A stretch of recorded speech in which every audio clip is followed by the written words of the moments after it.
La Révolution française, qui s'étend de 1789 à 1799, marque une rupture décisive dans l'histoire de la France et du monde.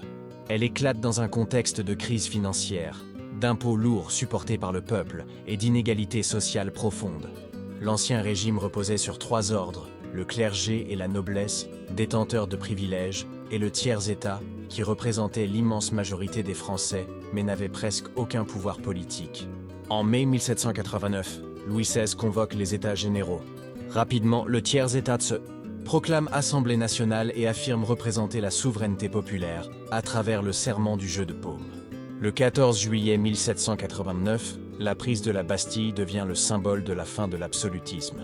Les révoltes paysannes, appelées la Grande Peur, poussent l'Assemblée à abolir les privilèges féodaux lors de la nuit du 4 août. Peu après, la Déclaration des droits de l'homme et du citoyen proclame l'égalité, la liberté et les droits fondamentaux. La Révolution entre alors dans une phase plus radicale.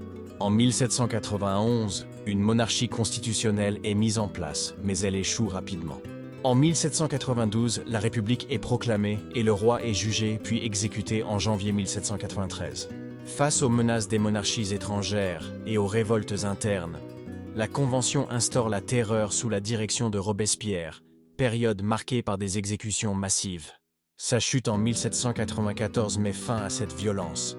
Mais le nouveau régime, le Directoire, reste instable et impopulaire. En 1799, Napoléon Bonaparte profite de cette fragilité pour prendre le pouvoir lors du coup d'État du 18 Brumaire. Il fonde le consulat, mettant fin à la Révolution.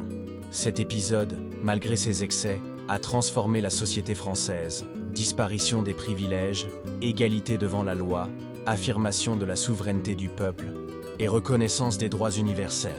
La Révolution demeure ainsi un repère incontournable dans l'histoire des luttes pour la liberté et la justice.